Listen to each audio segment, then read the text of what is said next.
Now it's time to so much for microphones.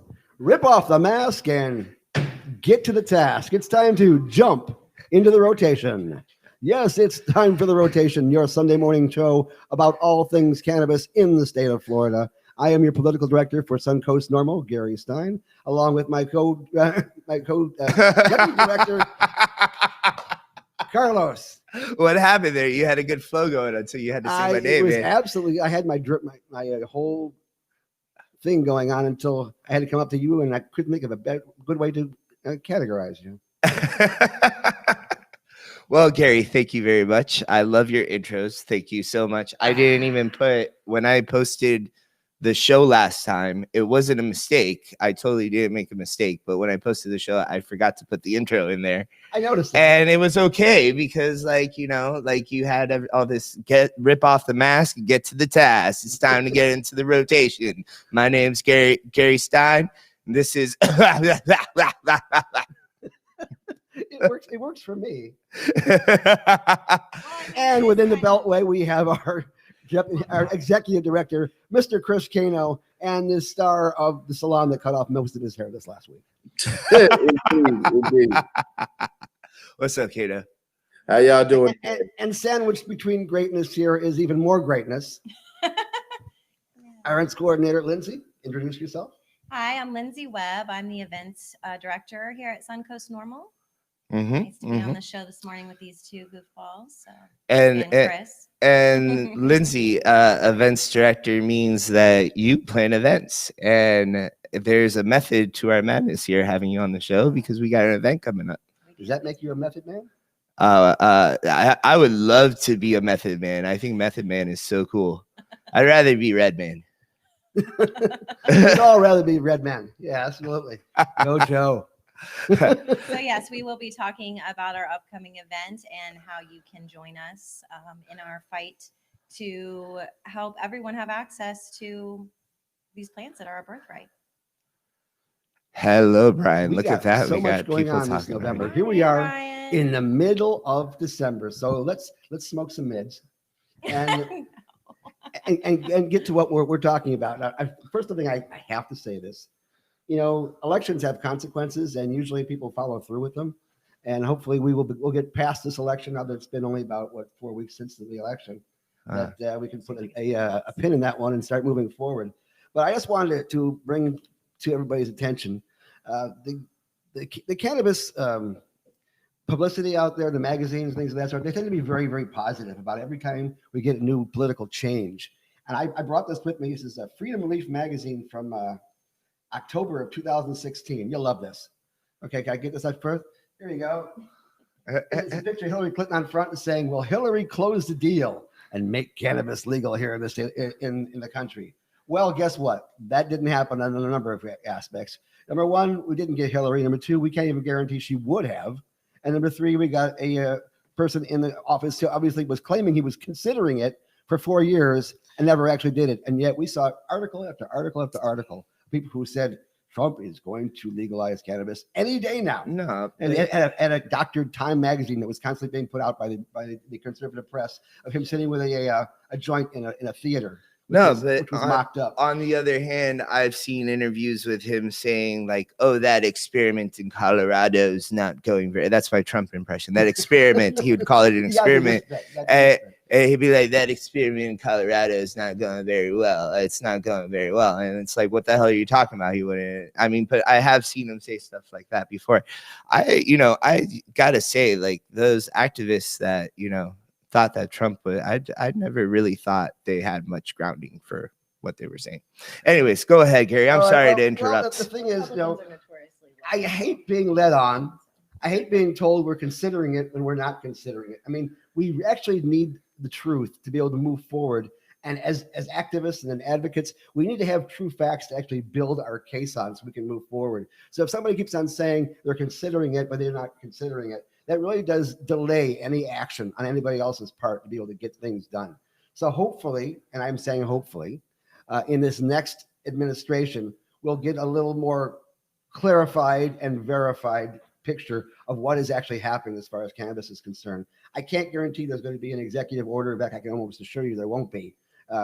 from Biden, because he has, number one, had to deal with his own son's drug history, among other things that have made him kind of leery. And he's also been a fan of Bertha Madras, who was one of those traveling Cassandras that keeps on talking about how cannabis it leads to psychosis. In fact, Chris and I, just this last week, were at the Hillsborough County Legislative Delegation, and the usual two Cassandras, Ellen Snelling and Teresa Jones, I think her last name is, came on and did the usual complaint about the fact that, oh, we all know that cannabis is a gateway drug. We know it causes psychosis. And I'm saying, okay, you might know that.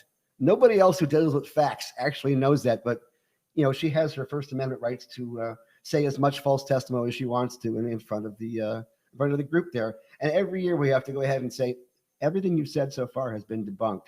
Yeah, you had a kid as an Ellen who started using cannabis in school, and then I went to MMDA and all the other medications that she started getting into. But I can guarantee you that cannabis was not the start of everything. It was just part of everything. And the only reason she had access to all that stuff is because the only way that cannabis is a gateway drug is if you go to the black market and the guy has, like Chilm, only not legitimate, a whole bunch of other things besides just what they came to buy. So if by chance she came to get a blunt, or she came to get an eighth or whatever, they're always going to push whatever else they have in their pocket, anything from heroin to ecstasy to you name it. And that is how people get going. That is the gateway aspect of it. So let's get rid of the black market. Gary, I want to chime in here because it irritates me every time these professional Karens get up in front of a legislative delegation and try to tell us about the medicine that our patients tell us about. They try to sit up there and tell us that it doesn't work, that it's not a medicine, and we're dealing with people every day who get relief in their lives. Let's put some context to this situation. We're talking about Ellen Snelling. We're talking about the ladies who run the No to Pot campaign.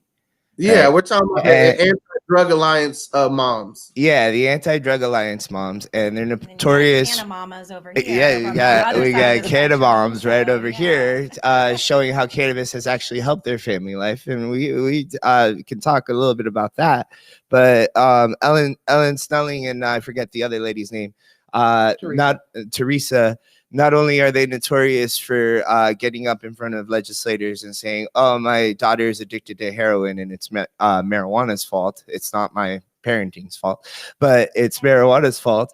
And they're also notorious for this organization because they hated our giant blunts. And we were notorious for putting giant blunts on parade floats and parading them in parades, and they took it upon themselves to try to get us kicked out of a number of parades. Which just made the blunts bigger and bigger every year, Yeah. I just want to say something real quick. Drug addiction has absolutely nothing to do with your parents' parenting. I would just like to say that. Oh, okay. Yeah. No, that's true. Because you have to be mindful when we're talking about things and we're kind of venting that, we have people listening, and cannabis is one of the medicines that we use in addiction recovery, and so I just want to be mindful that we're. You're absolutely right, Lindsay. Thank you very, very much. I didn't. That's the thing. I'm talking about these giant blunt floats, and I gotta admit, this is personal for Suncoast Normal, and my blood boils. I was sitting here, my blood was boiling while Gary was talking, and it erupted. I noticed that. I heard this percolating within his veins on his neck. It was kind of odd. Yes, Kano, I'm sorry. Like you're talking about this whole psychology behind, getting up there and talking about your kids. Yeah, well, there's definitely an emotional aspect to everything you do when you're talking to legislators. In that you have to relate, you have to see how it's important. Much in the same way many of the Canna moms approached legislators back in 2013, 2014, asking for the Compassionate Care Act. What my issue with it is that while those Canna moms were asking for the ability to try something that the science shows it can help their children, these ladies get up there and they make statements that are totally against the science. According to a 2019 study published in the JAMA Pediatrics Journal, it postulated that we actually may see a decline in teen use after legalization for adult use. And the fact is because drug dealers are replaced by licensed dispensaries that require proof of age, much to the point that you all were just saying, in that, for a lot of people, that they've debunked the gateway theory, what the actual ability and access to use, illegal substances is based on the person that might be selling you your cannabis, if they also sell cocaine or heroin or ecstasy, versus a dispensary only specializes in cannabis. And what we've seen just in the past couple of weeks, Forbes has even put out studies and articles on that. We see a drop in teen use in legal adult states. We see a drop in court-ordered rehab for teens in legal states. And the fact is that 80% of people who go to court for cannabis addiction, who go to rehab for cannabis addiction, are court ordered to be there. Very few people are like, oh man, I got such a weed smoking problem, I need to go to rehab. I don't know if there's a such thing as a, addiction to cannabis, but if you don't mind, real quick, I would like to say, as a mom who lived in Oregon and worked in cannabis there at the time, and had a child in middle school there, I noticed that when we moved here to Florida, that there was actually much more of an issue with like illicit vape pen use in teens, to the point where the sheriff's department was coming to the school and was doing things like checking all the backpacks, and they were going to start issuing citations for $25, and then the kids would be getting actual legal charges against them. And this whole effort, when we lived in Oregon, they didn't have to do that because there was so much education, so much above board, just everything available with adult use being legal there. So just to give some perspective from a mom, and their preliminary research, I don't have the statistics right now, maybe we can post it later, but their preliminary research is showing like a slight reduction in DUIs, a slight reduction in, all types of what you would consider to be related statistics. So just a little bit of insight, from the inside, I do feel pretty strongly that is an accurate. And there was also an article that I saw this last week, and I sent it off to Senator Polsky, that verifies the fact that there is no greater incidence of accidents on the workplace in people who are using cannabis on the workplace successfully, as in by successfully, it does not affect their job performance, which is what we're talking about when we're talking about medical cannabis. And this was an issue I dealt with when I talked with Ellen. Ellen is a friend of mine. When I used to work for the Tobacco Control and Prevention Program, where I tried to get people to stop smoking, some people are almost impossible to get them to stop smoking. But the whole point is that we were just trying to stop kids from smoking. And she had her usual spiel at the Temple Terrace thing, and her husband had to get up and start to attack one of our people, who got up there and started to attack her and calling her a terrible parent and all that kind of thing. I do Ellen remember is that. not a terrible parent. And I sat down and talked with her and her husband, who were devastated by the way that we had certain cannabis activists knock her down personally. Attack ad hominem, which is the attacking the messenger as opposed to the message. Who's is ad the lowest hominem? form of debate. So I highly recommend that when you get in front of legislators and things of that sort, you don't attack the legislator, you attack their policy. You don't attack other person's speech, the person, you attack what's on their speech. And Ellen and I sat down and talked. As it turns out, at the end, she gave me some free dietary advice to help me get some, because she's also a dietitian.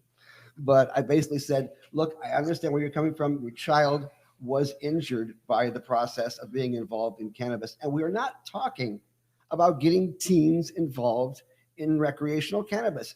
That is what people seem to think, that this is what this whole movement is all about, is to get as many kids as possible involved in recreational cannabis. Leave that to the tobacco companies. They're very good at that. Getting Well, people look at involved in alcohol. recreational tobacco. Look at alcohol. I mean, everywhere you go, there's drinking culture. We're teaching people to adopt a habit that's, very detrimental to your health. And we have young people forming alcohol addiction. So, I mean, that's always an easy one to throw up. It's like, if you look at this with any sense of logic and open-mindedness, the facts are clear that we are going to shave a little bit off of the bad statistics at the very least, if we have adult use. I was gonna say too, like there's got to be something to the idea of, instead, these parents come home after a long day of work right? They start, taking care of the kids and getting through the family life situation. And, all of this stuff, they're probably stressed from work. Maybe I know the family life thing is going to stress them out. And, instead of grabbing a martini or having a beer, they smoke a joint, or they smoke a bowl in the backyard, and they feel better, and then they spend time with their kids. Instead of being drunk, they're just a little bit giggly, and they like the cartoons that they're watching. There's got to be something to that, as well. Like, there's something medicinal to that as well. If you're coming home and smoking weed to be a better parent, That's also a major point. But this is a medicinal program. Yeah. In order to get a card, just to be able to buy it, you have to go to a doctor and discuss your conditions, and the doctor hopefully will discuss with you what strains are best, what form of cannabis use is best for your particular condition. So you're actually trying to treat yourself as opposed to just be recreational, which is, again, what is the main thrust in regards to a lot of these anti-cannabis folks. And that is the thing also in regards to the kids. If there's a black market where they can get access to it without any kind of education or things of that sort, and they just use it recreationally, at the age between 16 and 18, your normal endorphin level drops. You normally have to go ahead and build it back up again. That's why kids get into extreme sports and things of that sort. And that also leads to a possibility of habituation, that need to go ahead and raise the endorphin level. So we don't recommend cannabis necessarily for kids on a recreational basis. We do recommend it when it's necessary for, say, for instance, a kid who's got Crohn's disease, who could possibly die from that, or some of the other debilitating conditions that could possibly change their lives for the worse as they move forward. So we definitely are highly in favor of medicinal cannabis under doctor's recommendation and possibly even under a parent's recommendation. Going forward, once you're adult, then of course, that is up to you at that point in time. Well, Gary, you bring up a good point on pediatric cannabis use, in that in Florida, the politicians here were so concerned about underage access that it takes 2 doctor recommendations to get a medical cannabis recommendation if you are under the age of 18. So Florida has safeguards to reduce and prevent a pediatric use of cannabis in a non-therapeutic manner. Now, what I do want to take the conversation back to is, we were talking about politicians and moving forward before we got caught up in community activists who are pushing things. And, the Attorney General of the United States is going to run the Department of Justice, is going to have a lot of say-so on whether or not the federal government goes into legal states and prosecutes, raise dispensaries. And so Joe Biden has a short list right now of who his next attorney generals could be. One that sticks out to me is Xavier Becerra, who is the current Attorney General of California. So I think that, having the California Attorney General could possibly change things. There's also Sally Yates, who was a former Deputy Attorney General. In addition, political picks, Tom Perez, who's the chairman of the DNC, and Doug Jones, who was the U.S. Senator from Alabama, who just lost his seat to former coach Tommy Tuberville. So I think that there is definitely a small short list of folks, 1 or 2 that give me hope. The other 2 political picks, so I'm not entirely sure how that's going to swing. Again, you still got to be confirmed by the U.S. Senate, and we still got to get to this electoral college vote coming up next week. And also, the gentleman who almost was the justice before McConnell held it up, the gentleman who Obama tried to pick for that last Supreme Court justice, he is also up for it too. I also consider him a good, because he's very much into the letter of the law, and as opposed to partisan politics, which is what we got involved with. And I'd love to see him just actually finally get a confirmation hearing. Not necessarily for the one that he got asked for before, but this one. It's funny you bring up about the letter of the law. We were at the Hillsborough County delegation meeting this past week, and what that is a meeting of all the state senators and state reps that represent Hillsborough County. And one in particular, Representative Beltran, brought up an issue with us advocating for a medical marijuana Employee Protection Act in the state of Florida, which would protect medical patients from losing their jobs or being precluded from a job for their medical use of cannabis. And he had a concern around, we have a lot of people with security clearances in Florida, a lot of federal jobs. And I had to, reiterate. I was like, yes, it is still Schedule I federally, but there are tons of jobs here that are not federal in nature in the state of Florida. There are people who are roofers. There are people who, work every single day in a call center. and who are able to lead productive lives because they utilize cannabis as a therapy, and to preclude people with disabilities, veterans who are trying to have jobs, hold down a job and contribute to society and live a healthy life, and to deny them the right for employment over a state-sanctioned medicine, which is considered legal, is just wrong. And it's time for the politicians to update our laws, because when they passed Amendment 2 in 2017, it enacted what the people wanted. One, we are still in court today suing whether or not it was the people's will that they enacted. But two, there were a lot of shortcomings in that system. Not only do we need a medical marijuana employee protection bill, but we need a patient protection bill. We have patients that are kicked out of their nursing homes because they utilize cannabis. We have patients that are kicked off of their pain management plans because their pain management doctor doesn't like the fact that they use cannabis instead of synthetic opioids. And that is a major concern here in the state of Florida, that people can utilize cannabis not as a gateway drug, but as a terminus drug, as an exit drug, to where this is the substance, this is the therapy that gets them off the other controlled substances. And so I think that moving forward, legislators need to wake up and ditch the rhetoric that they're hearing from these, anti-drug alliance folks. To your point about effective drug education, at 12 years old, I knew nothing about drugs other than the Ninja Turtles on Saturday morning saying, "Yo, bro, don't do drugs." And I'm like, "Well, you clearly sound high, Michelangelo." Look at you. On top of it, they would have this DARE program come in. You have a resource officer open up this giant suitcase and fill with drugs. And it's like, "Oh, look at all these drugs you know nothing about, kids. Let me show you all about them." Most effective program, guys. That's why the DARE program was pulled in many DARE states, especially graduate. California. My It was teaching favorite. kids too much. My favorite was like, "This is Bob. He's a former drug addict. Bob, let's show the kids how a handshake goes down, or a drug transaction goes down." And Bob would get up there. He's like, "I used to buy drugs on 56 in Nebraska. I used to buy." The Tampa version of DARE. GPS. And kids are like taking notes. Was that the Heights version of DARE, or was that? I mean, I'm slightly older than both of you, but in the early 60s and mid 60s, the commercials we heard about had nothing to do with drugs at that point in time. It was like, stay away from blasting caps. That was a big one, because it really, who was it? It wasn't Willie Horton. It was one of those. Willie Mays kind of said, you can lose an arm, you can use a leg. Do not touch a plastic cap if you see it in a field. That's, that kind of stuff. And then, of course, we also have the one about, wouldn't you want to be a big brother to somebody like me?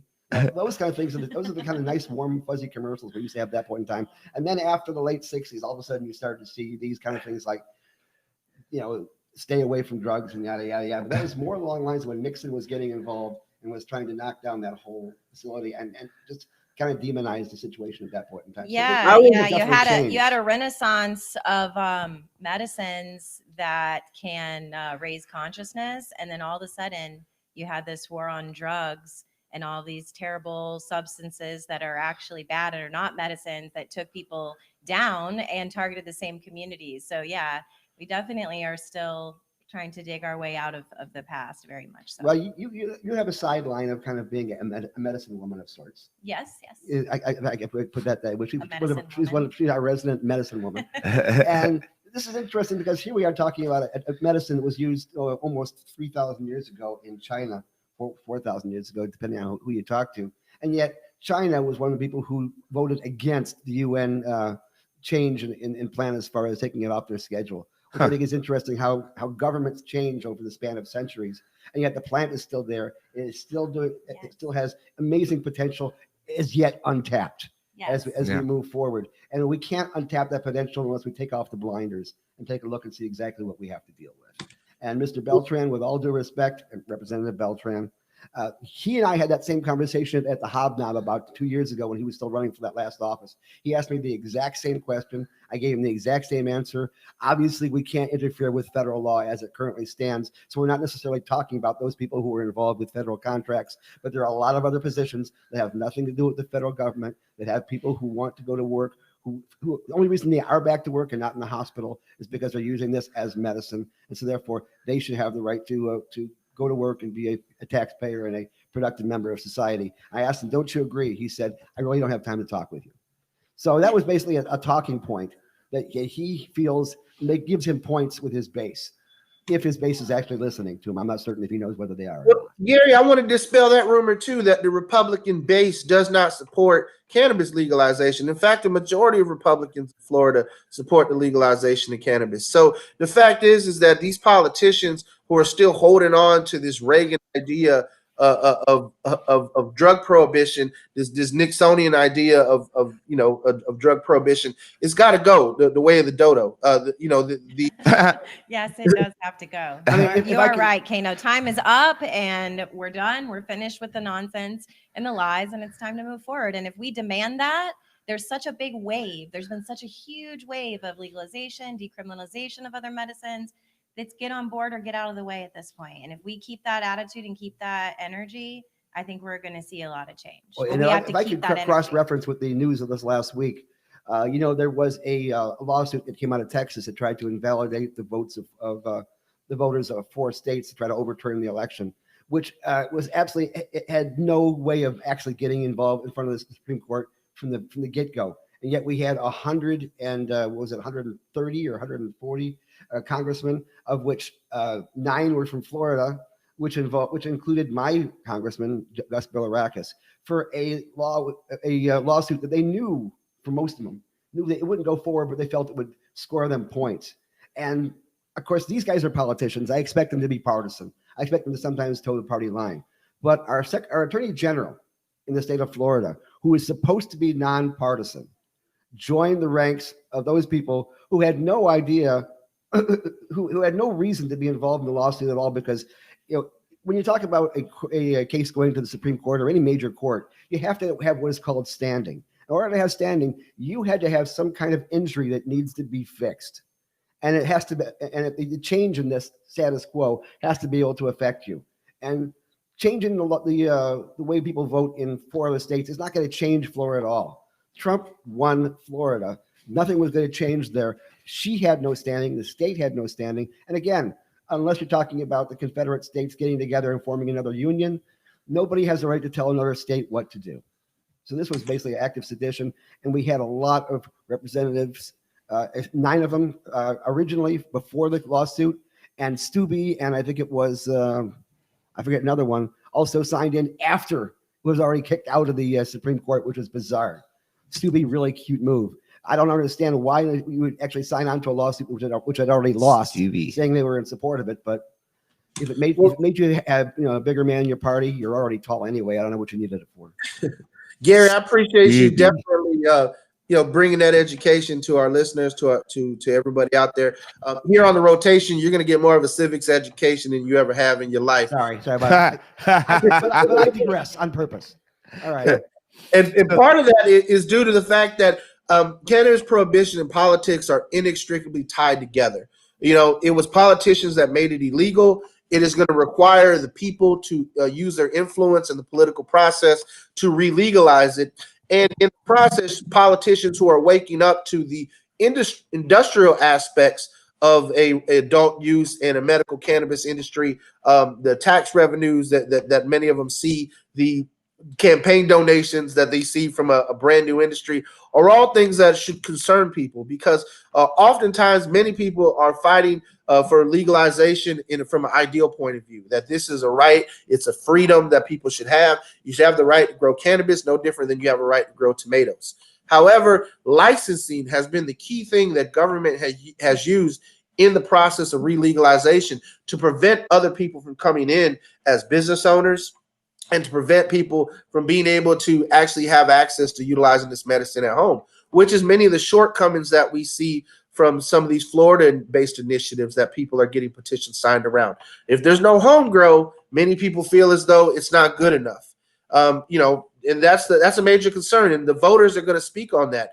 I think that for many cannabis users, I've seen it time and time again in our feeds and our walls and on comments, there's a split in the community. Some people look at it as you have your political affiliation, but you also like to smoke cannabis. For other people, cannabis makes them a single issue voter. And in speaking with a lot of other community activists, I firmly feel as though it's the latter that is going to continue to actually swing elections in this state. If people who utilize cannabis become single issue voters and say, I will not support a politician that does not support me on this issue. Make a break. This is the one issue that it doesn't matter if you align with me with 99% of the other things. If you continue to support prohibition, I will not support you as a politician. And And I want level of organizing is really what it's going to take to start swinging elections here in Florida. And I wanted to thank our listener and viewer, Brian Kilpatrick, who I should probably pay for a segue. Because he actually asked a very important question, which actually does segue into our next topic about how can the people of Florida help other than getting petitions signed. Obviously, the petitions are not being signed right now. They're waiting to find out if the Supreme Court is going to actually let them move forward. And when we'll find out, we'll find out. That's what it comes down to. They have plenty of time to go ahead and make their decision. In fact, all the time in the world if they want to. But there are ways that you can be a part of the change. And one of those ways is with these guys right here and the big guy in the window above there. And that is Suncoast Normal is helping to make things better here in the state of Florida. But we can't do it alone. As enigmatic as Chris and I are, we can't necessarily sway an entire audience. But if we have people with stories coming up and Carlos getting involved and bringing God aboard, we can actually make a difference in Florida, but we need your help. We need to become a member of Suncoast Normal. We have a number of fantastic initiatives this next coming session, like the employee protection bill, like the patient protection bill, which prevents hospitals and ALFs from taking away medicine if they feel that you shouldn't have it because they get Medicare dollars or whatever. And of course, tourist reciprocity, so people can actually use it when they come in from other states and they have a medical card. And of course, our home grow bill, which will help out in those other aspects because a lot of those petitions really can't have home grow on there because it makes it no longer a single issue bill. And so therefore it could possibly be thrown out by the Supreme Court. So we're doing everything we can to move the program forward, but we want you to come with us. We want you to be part of the change. And in order to do that, you have to become a member. And to that aspect, and I want to thank Brian for this. We are going to have a membership building event right here on the beautiful brick walls in Ybor City at Chillum Glass and what else we call it? CBD dispensary. There we go. As you can tell, we leave Ybor, but no, it's a great way to get involved and become a member of Suncoast Normal. And I want to thank Lindsay first off for doing all the heavy lifting as our events director. Well, we're a team, but thank you. And Raw team. And yeah, I mean, there's going to be a lot of interesting, as you can tell, we have a guest that just came on. What's going on, guys? It's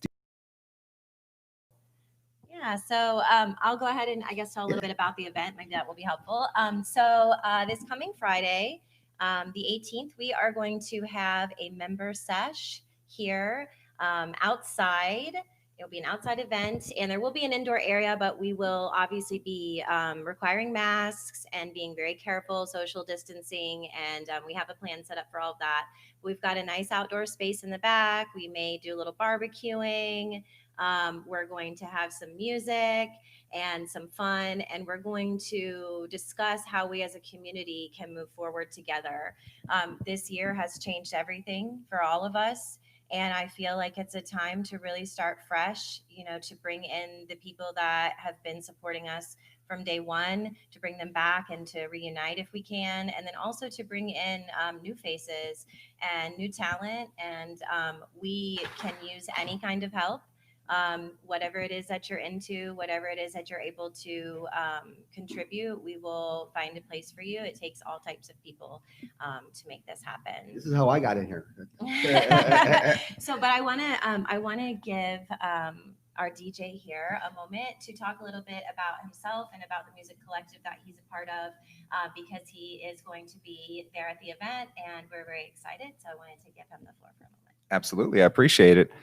Basically, I've been a fan of Normal ever since I've actually gotten into marijuana activist rights and learning about what's going on in our communities. And it's a great way to educate yourself first and foremost. But talking about myself now, I'm the DJ for Wave Theory, which is a collective of artists in Tampa Bay. Mike Mass, obviously being one of our leaders in that group. Perception, very talented artist as well. Kat the Duchess, and also Ned Pope being the four founders of that group.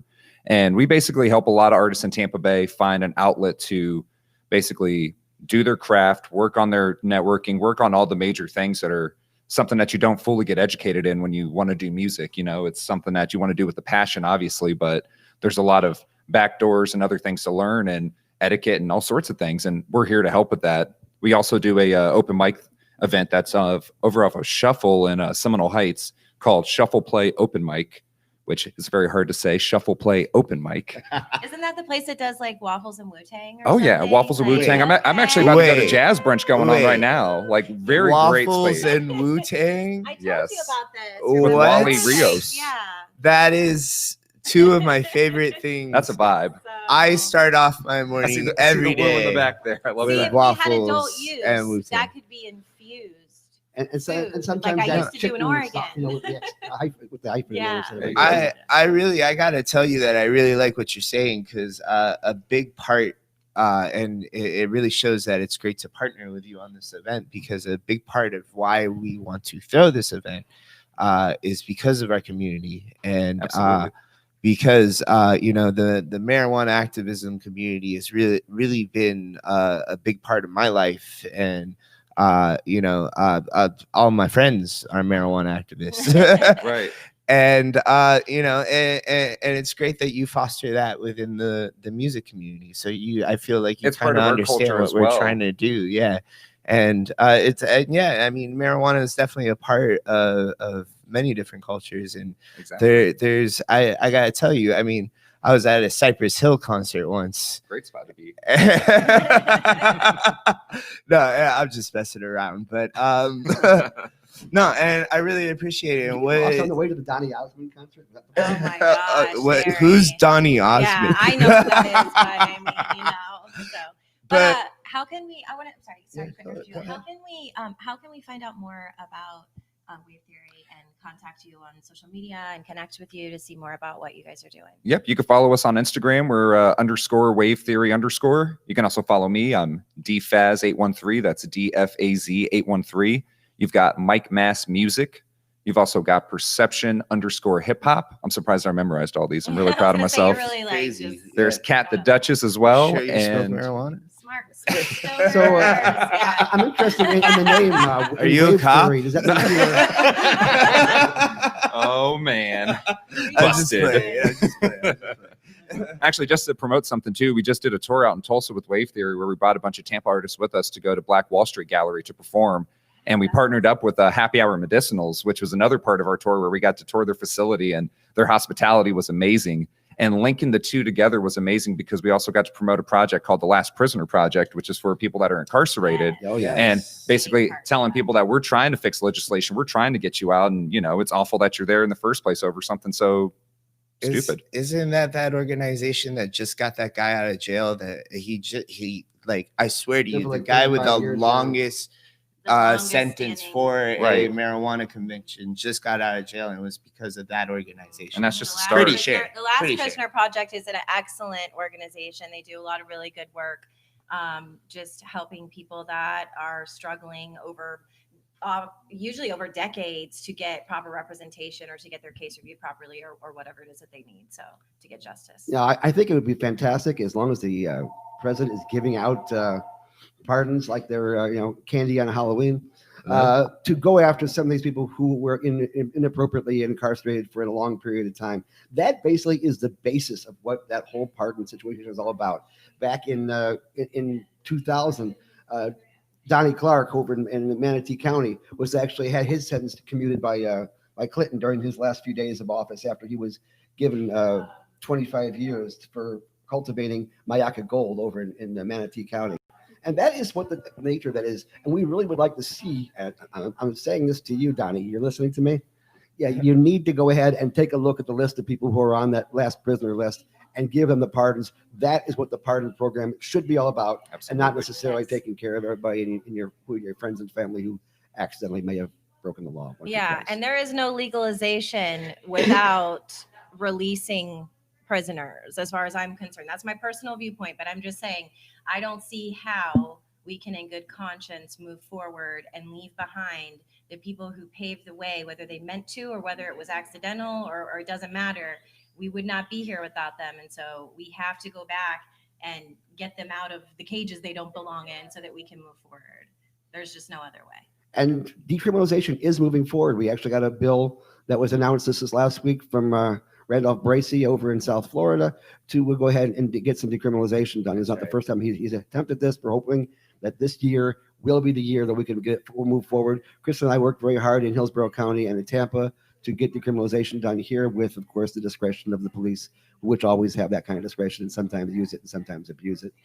But the fact is, we are moving forward. And so therefore, as we move forward, we should not forget those who got incarcerated years ago, and they should never be left behind. That is so important.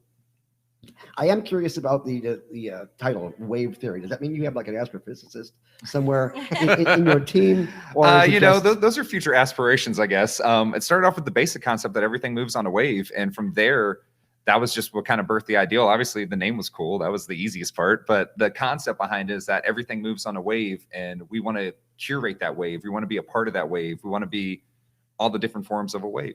I mean, I'm dating a lot. myself, but of course, the bassist for Queen was an astrophysicist in his spare I time. did not know that. That's pretty awesome. He actually, as the band started to degrade, he went back and finished and got his doctorate in.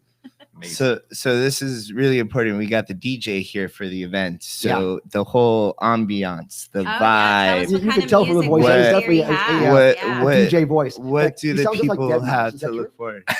Is that true? I don't think so, but That's how he remembers. Look at Brian here. Brian's a smart one. I used to rap, so I'm very comfortable with my voice. So we'll say that. And that's why I probably hang out with a bunch of rappers and musicians. But as far as what I play music wise, I'm a huge fan. My trifold I usually call is hip hop, funk, and soul. And I stay in a boogie kind of vibe. I'm always ready to boogie, but I'm a student of music. I love playing multi-genre. I expand into many different things, and I just love sharing music. That's probably my passion in life. Do you think you're gonna play music that Gary and I am gonna like? I mean, if at we the love same Rick time? James, Mary Jane, then we're in good company. You know, that's a go-to record for me. I think he automatically. I think I would very much. Gary, would you enjoy Rick James?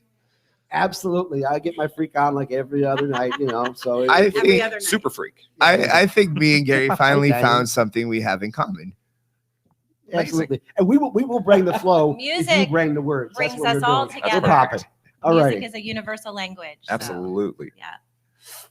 What other details can we tell folks about the event coming up? Like, for instance, the day it happens. Yes. So That would help. Friday, December the 18th, is coming Friday from 8 p.m. to midnight at Chillum CBD Dispensary and Glass Gallery. here in 1714 Ybor.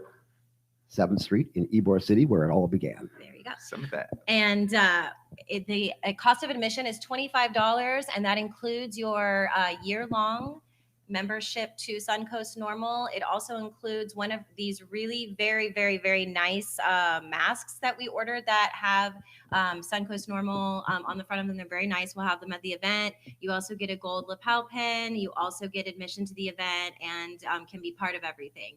And bragging rights. Yes. And if for some reason you are just not sure about joining it, you maybe want to just connect with us and see what we're about before you take that leap, you can still purchase a ticket for $15. Come in, just hang out, see what we're about. And if you would like to join that night, we will credit that towards your $25 cost, just like everyone else that came that night. So we just really are wanting to pull the community in and find out how we can best serve you. We can tell you what we want to do, but we need you to tell us what you want to do as well so we can work together. But we are going to excite you. We are going to activate you. So prepare to be energized. Kano, I like that, Gary. That was nice. Yes, Carlos. when it all started, when we were just two young kids, do on our nose and whatever you say to people that are I don't know, you're green or whatever, but your step. no, when we started the organization, this was actually, we held this event in Ybor City to bring people in and bring people together. And fortunately for what is now Suncoast Normal, we are here today because people showed that support initially. And, we really appreciate everybody that's going to come out this weekend. And I don't know if you want to get emotional about it, Kano, but No, can I say one more thing real quick? So I do have, space is limited, but I actually do have a spot or two if someone wants to set up a small table still for sponsorship. If they'd like to contact us, we'll get that locked in. There, like I said, there's not a lot of space for that because we're trying to be careful, but we do have a couple little spots, and we'd really like to give them to somebody who can come out and connect with the community and just bring us all together. So. And those spots will have fantastic visibility, and this event, that I cannot date myself, is going to be lit, whatever that means. We have a great plan to use our space wisely so that we can host and have a good time and really turn up a little bit without, still being safe is what I'm saying. So, yep. All right. So, yeah. Kenna, you December got the anything to 18th. say over there, buddy? Well, I mean, when we founded this organization, we knew that there was a big road ahead of us. I mean, to sit there and say, you know what, we're going to start our own chapter of Normal right here in the Tampa Bay area.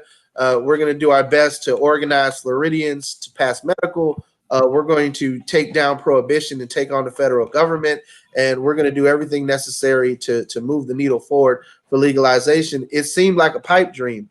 And then here we are 6 years later, and we've done, dozens of events. We've seen hundreds of people come out of the green closet and be willing to say, yes, I'm a cannabis user, and yes, this is my medicine, and yes, it should be legal.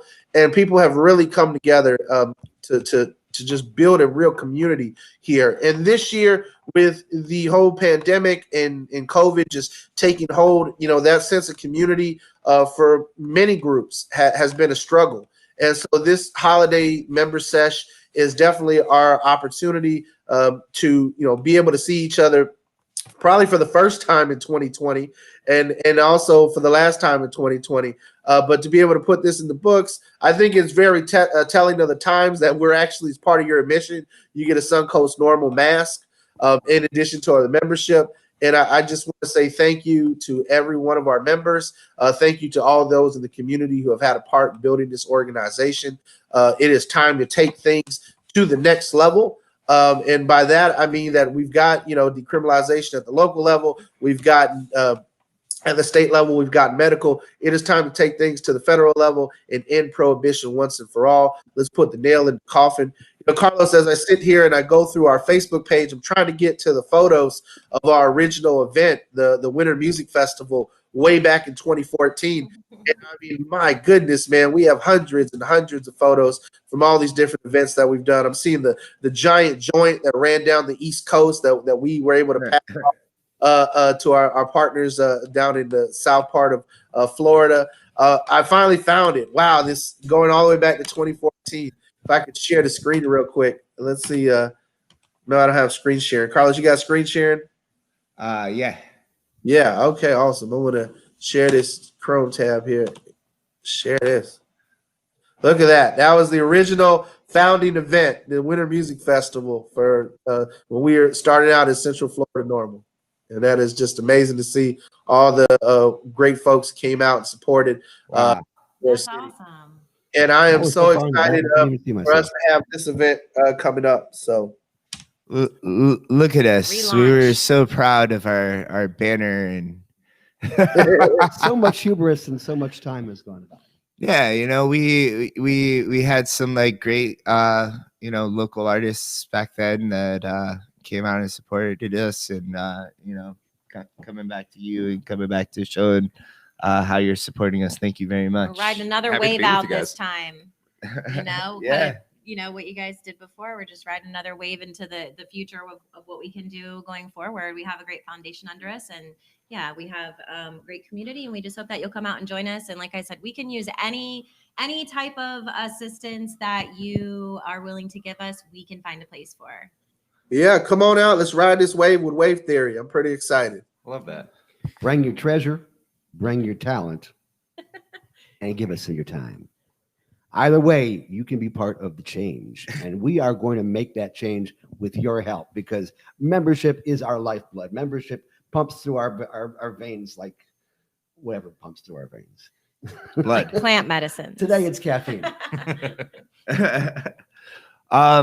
So you could of course find us on suncoastnormal.org. or on social media. Follow us on social media at Suncoast Normal on all platforms. We love all you guys. If anybody else has anything else to say, I think this show has run out of time. Yes, sad. Bye bye.